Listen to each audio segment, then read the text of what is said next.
राम राम मंडळी, मराठी दोल चॅनलमध्ये पुन्हा एकदा आपलं सर्वांचं स्वागत आहे।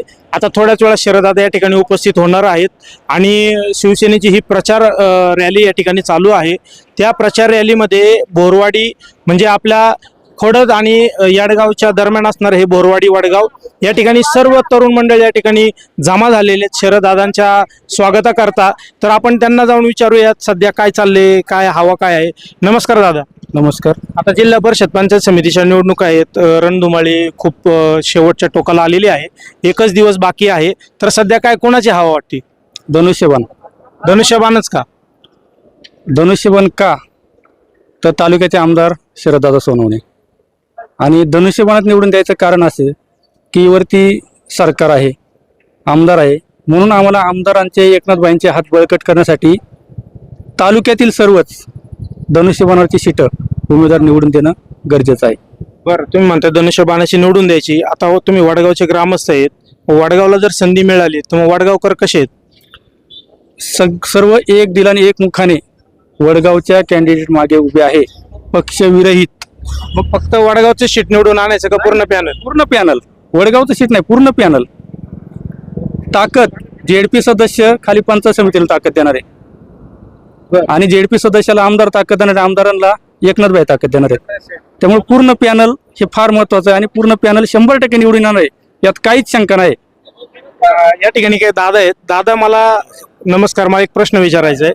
विरोधक कुठेतरी टीका करतायत की यांची विकास कामं दाखवा, विकास कामं नाहीत, 10-12 लाखापर्यंतच यांची कामं आहेत। तर याच्याकडे, या टीकेकडे कसं उत्तर द्याल तुम्ही? अहो, तुमच्याकडे ज्यावेळेस सत्ता होती तुम्ही विकास काम करणारच आहे ना। आता एकनाथबाई शिंदे उपमुख्यमंत्री आहेत, त्यांची शिटे खाली उभी आहेत, शिटं निवडून आल्या, हे विकासाची गंगा आणतीनच का? हे काय दुसरे घर बांधणार आहेत का? हे कुठेतरी विकास गंगा आणणारच आहेत ना। मग यांना जरा चान्स द्या ना, काय अडचण काय तुम्हाला? प्रत्येक टायमाला तुमचं बाकीचं काय? बरं, तरुण वर्ग आहे, तरुण वर्ग कोणाच्या पाठीमागे आहे? शिवसेना। फक्त शिवसेना? शिवसेना का बरं, काय कारण? आमदार शरददादा सोनवणे। शरददादा, या ठिकाणी आमदार शरददादांचे एकनिष्ठ राजेश भाऊ बोर आहेत। नमस्कार। नमस्कार। सध्या काय कोणाची हवा आहे? सध्या जुन्नर तालुक्यात तर फक्त शिवसेनेची जाव आहे। तुम्ही इंजिन आणि रिक्षाचा प्रचार केला होता, आता धनुष्यबाण?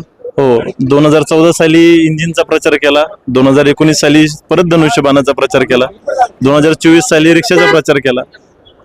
कारण की आमच्यासाठी शरददादा हे आमच्यासाठी एक पक्षच आहे आणि शरददादाचा जो DNA आहे तो पहिल्यापासून शिवसेनेचा राहिलेला आहे।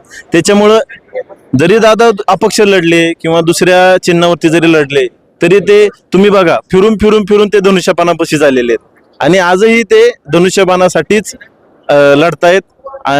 एकनाथभाई शिंदे असतील, आपल्या महाराष्ट्राचे जे उपमुख्यमंत्री आहेत, त्यांच्या हातांना बळकटी देण्यासाठी जुन्नर तालुक्यामध्ये शरददादा सोनवणे आपल्या तालुक्याचंच नव्हे तर शेजारच्या 2 तालुक्याचे नेतृत्व करताना तुम्हाला दिसत असतील। आंबेगाव तालुका असेल, खेड तालुका असेल, त्याचप्रमाणे आपल्या जुन्नर तालुक्यामध्ये 8 ठिकाणी हे धनुष्यबाणाची सीटं उभी आहेत। तुम्ही जर यांनी जर आता तुम्ही सातत्याने समाजामध्ये फिरताय, लोकांच्या बाईट्स घेताय, तुम्हाला एक गोष्ट लक्षात आली असेल की धनुष्यबाणाला हरवण्यासाठी बाकीचे सगळे पक्ष एकत्र झालेले आहेत। बरं, तुम्ही त्याच्यामध्ये काँग्रेस घ्या, आपले राष्ट्रवादी घ्या, अपक्ष असतील किंवा जी आपण तुतारी आहे ती आहे, सगळे पक्ष तुमचे एकत्र झालेले दिसत आहेत फक्त धनुष्यबाणाला हरवण्यासाठी। पण जुन्नर तालुक्यामध्ये धनुष्यबाण हा कुठेही हरणार नाही।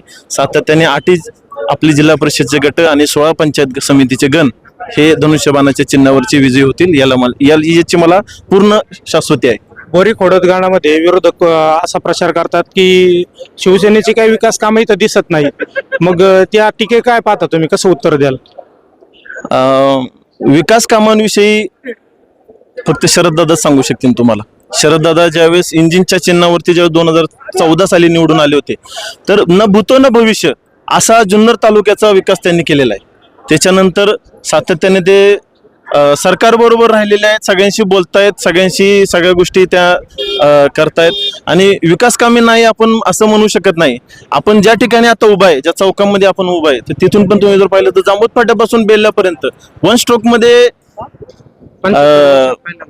पहिल्यांदा झाला। 1 स्ट्रोकमध्ये पूर्ण रस्त्याचं काम कंप्लीट करणारे फक्त शरददादा सोनवणे। चालतंय, शरदादांचं या ठिकाणी आगमन होतंय, त्यांच्या स्वागताकरता आपण जमले आहोत. त्यांचं आपण स्वागत करूयात. तुम्हाला शुभेच्छा. धन्यवाद.